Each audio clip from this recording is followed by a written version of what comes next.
Hi, my name's Emma and let's talk spooky stuff. I am kidding, I'm absolutely kidding, guys. We are back, vlog style. We're doing a come with me to the cinemas. What was the last one I did? Maybe The Lodge? I do want to say before we get into this, huge disclaimer, where I am in the world is very different to even people in my country, what the situation is.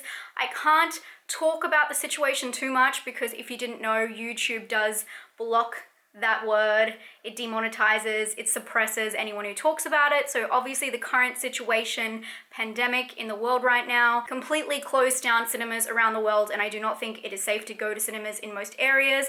I am very blessed. If you look up my situation, I'm not gonna bore you with all the details, but if you look up my situation, I'm in Perth, Australia. I'm in a very safe, secure spot. Maybe one of the best places to be right now in the world, which I am very grateful and blessed to be.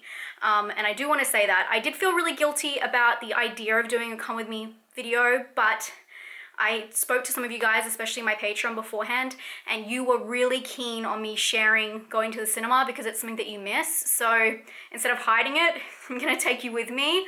This really weird thing happened. I was not gonna go to the cinemas. They've been open for 2 weeks now. I have not been so far, even though I used to go like 4 times a week. But I was just scrolling on Instagram last night and I realized there's a horror movie that's out today. It's called Follow Me. Never heard of it, right? So bizarre. And when I looked it up on IMDb, it even had that it was still in post-production. So I don't know what this film is, how it slid through the cracks, but it still looks, I mean, kind of legit, but still, like, I don't understand how a horror movie is coming to my town, which gets movies 6 months later, gets big movies, you know, 6 months later, and it's meant to be before it's even finished in post-production.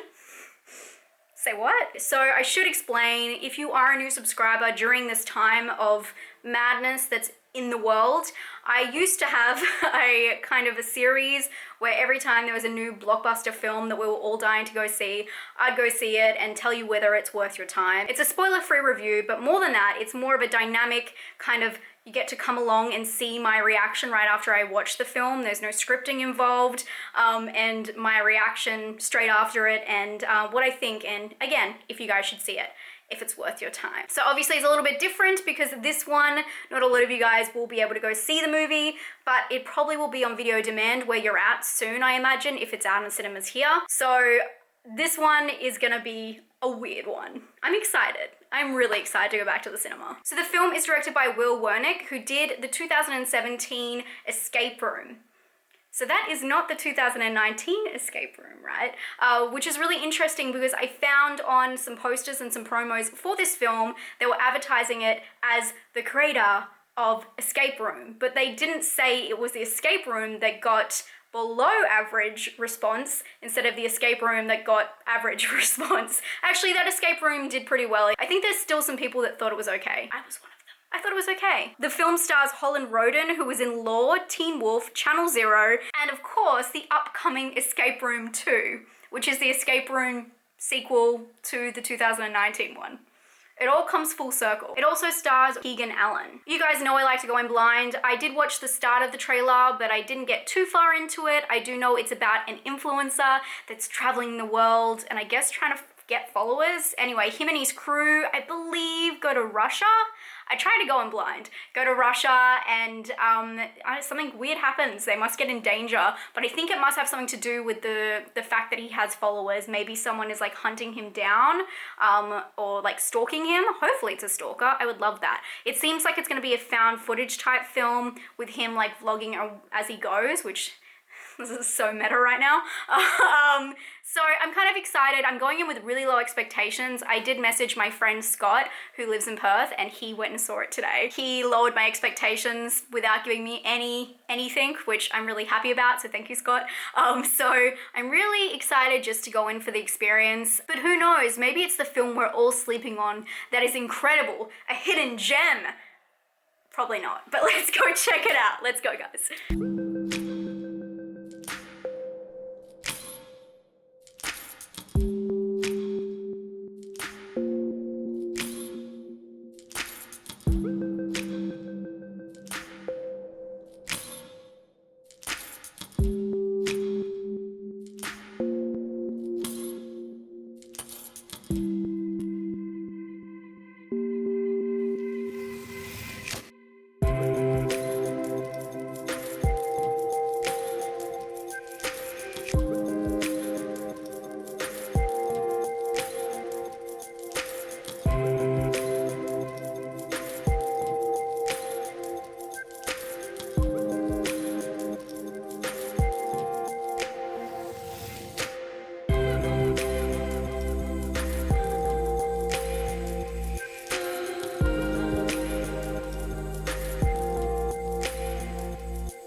guys. You didn't think after all that time I wouldn't do a walk-in. I have to say, I loved being back at the cinema and I forgot how much I missed it. I used to do this 4 times a week by myself every time. I can't believe I haven't been doing it for that long. I forgot what it's like to have 0 distractions.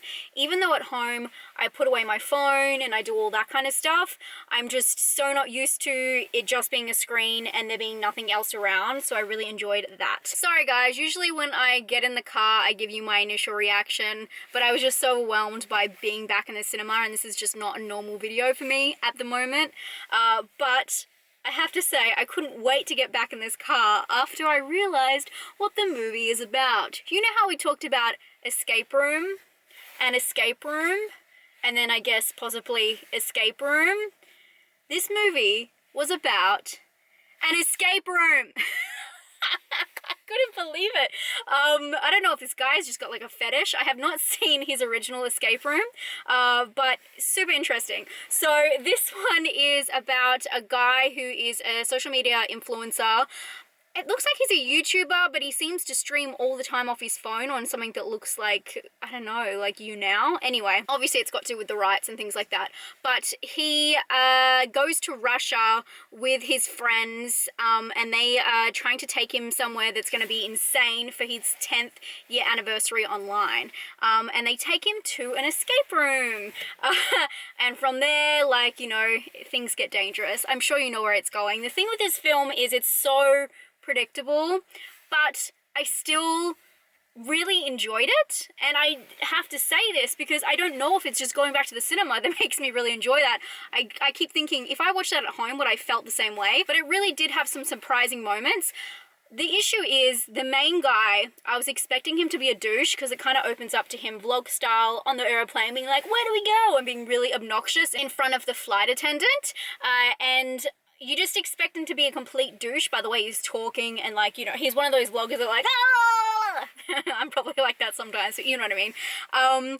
And he wasn't. He was really calm, cool, and collected when the cameras went off.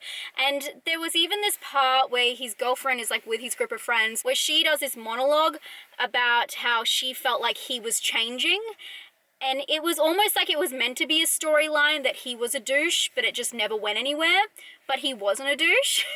I felt like it was good because it made the film more, you know, like you cared about the characters. Obviously, if he was rude and obnoxious the whole time, you wouldn't have cared about him. But when he had to, you know, fight in the escape room with his friends, maybe that would be when there's a change in character progression, and he's not an asshole anymore and he cares more about his friends. But that storyline didn't really go anywhere because other parts of the plot, which I won't reveal, are a little bit more strong. So you're kind of just like with him through thick and thin.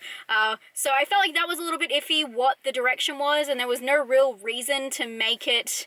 I mean, there was a little bit of a reason, but not a huge reason to make him like an influencer and all that kind of stuff. The other escape room movies, the other one I've seen, is there another escape room movie? Like Cube, I guess, Saw. Are definitely more about the situation than building up the character at the start, and they just kind of put them in there, and then you like pick apart their relationships as they go through. This one is complete opposite. They set up the situation and you go in with them. So it's a little bit different. I have to say I didn't mind the movie. I didn't think it was amazing. I have to say that. I feel like my expectations were really low, but the acting was fine. It was shot really nicely. I thought it was gonna be really janky because of the poster. The poster's really janky. I thought it was gonna be like that, but it wasn't at all. It was fine quality, and it was just a good silly horror movie. Like, there was nothing great about it. There was one really good death scene. Oh my gosh, it was insane. But there wasn't anything special about this movie. I do think it's watchable. I just don't think it's probably worth the trip to the cinema, obviously, for most people in the world right now. But if it does come out on VOD and it's not one of those crazy $20 VODs, definitely check it out. I wouldn't say pay any more than $6. If you're splitting with a friend, maybe, but I don't think it's worth running out to. But if you have run out of options and it becomes available, I'm sorry, I really don't know where this is available right now. The IMDb page is showing me this. So if it does become available where you are, and it's on a streaming device, or it's, you know, an easy way to watch it, I would recommend it as like a chill out background kind of movie. There's some cool tense parts, some cool deaths, but everything else is very predictable.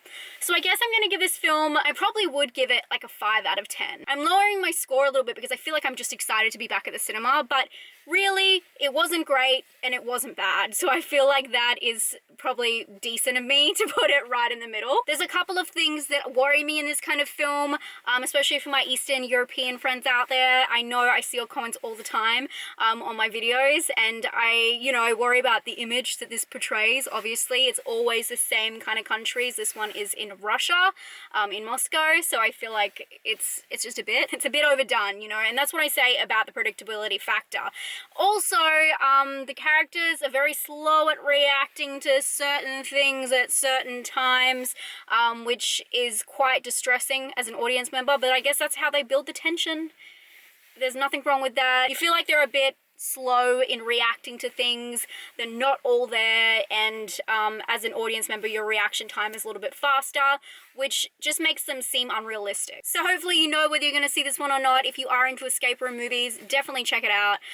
But I just want to thank you guys so much for being here, and hopefully you like this video. Please give it a thumbs up if you're okay with me come with me to the cinemas, to the movies. I'm going to put some information about what's going on in my area down below, just so you guys know the full deal and you're not worried, because yeah, it's really hard right now to portray how different it is where I am. But I do hope you're all safe, and I'm thinking about you all during this time. I hope you're well. I can't wait to talk to you guys in the comments, and thank you for hanging out with me. If you haven't subscribed, please do, and I'll talk to you guys very soon. Stay spooky. Bye. No blood nose today. Bye.